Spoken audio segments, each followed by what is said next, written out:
गोला तनी प्रणाम करतनी। आप सब कैसन बने जा जरूर बताएब जा। आज हम उपस्थित बानी एक माता रानी की भजन लेके, जो कि बड़ा ही सुंदर बा और बड़ा ही अच्छा लगे, जरूर सुनब जा और एक लाइक जरूर करब जा। चैनल पर नया होखब जा तो सब्सक्राइब करब जा और एक कमेंट में जय माता दी जरूर लिखब जा और बताई जा कि कैसन लागल है, अच्छा लागल है कि का फील भइल है। माता रानी के भजन है, नवरात्रि आवे वाला बा तो घर घर में बजाई जा भजन, ताकि माता रानी प्रसन्न हो जा और हर घर में विराजमान होकर। हमार तो यही माता रानी से विनती बा कि सबके ऊपर माता रानी मेहरबान रहस और जरूर सुनी जा। और प्लीज़ एक लाइक करब जा, चैनल पर नया होखब जा तो सब्सक्राइब कर जा। तो सुनी जा प्यारा सा भजन।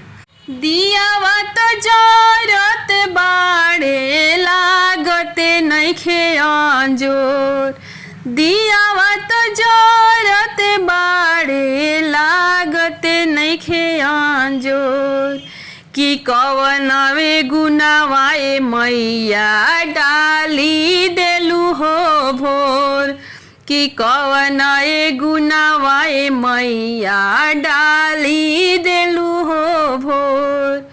दियावा तो जरत बाड़े लागते नइखे अंजोर, कि कवनवे गुनावाए मैया डाली देलू हो भोर, कि कवनवे गुनावाए मैया डाली देलू हो भोर। दिन रात धोई न तोहरो चरनिया, तब नहीं बनलू हमरो मतरिया। दिन रात धोई न तोहरी चरनिया, तब नहीं बनलू हमरो मतरिया। अरे दियावा तो जरत बाड़े लागते नइखे अंजोर, दियावा तो जरत बाड़े लागते नइखे अंजोर, कि कवनवे गुनावाए मैया, कि कवनवे गुनावाए मैया डाली देलू हो भोर, कि कवनवे गुनावाए मैया डाली देलू हो भोर। 56 गो भोगावा कैसे जुटवनी, अहिरा घर से हमें दूधवा मंगवनी। 56 गो भोगावा कैसे जुटवनी, अहिरा घर से दूधवा मंगवनी।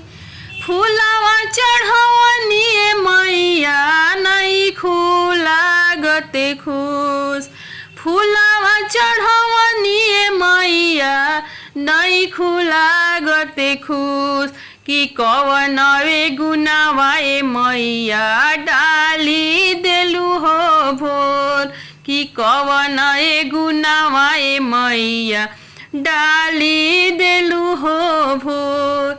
दियावा जरवनी मैया लागते नइखे अंजोर, दियावा जरवनी मैया लागते नइखे अंजोर, कि कवनवे गुनावाए मैया, कि कवनवे गुनावाए मैया डाली देलू हो भोर, कि कवनवे गुनावाए मैया डाली देलू हो भोर। 9 दिन हम धोई न मंदिरवा, शाम के हम जराई न दियारवा। 9 दिन हम धोई न मंदिरवा, शाम के हम जराई न दियारवा। प्रसादिया चढ़वनी मैया लागते नहीं खुश, भोगावा लगवनी मैया लागते नहीं खुश, कि कवनवे गुनावाए मैया डाली देलू हो भोर, कि कवनवे गुनावाए मैया डाली देलू हो भोर। दियावा जरवनी मैया लागते नइखे अंजोर, दियावा जरवनी मैया लागते नइखे अंजोर, कि कवनवे गुनावाए मैया टाली देलू हो भोर, कि कवनवे गुनावाए मैया डाली देलू हो भोर। जय माता दी जरूर कमेंट में लिखब जा और आप सब पर माता रानी की कृपा बन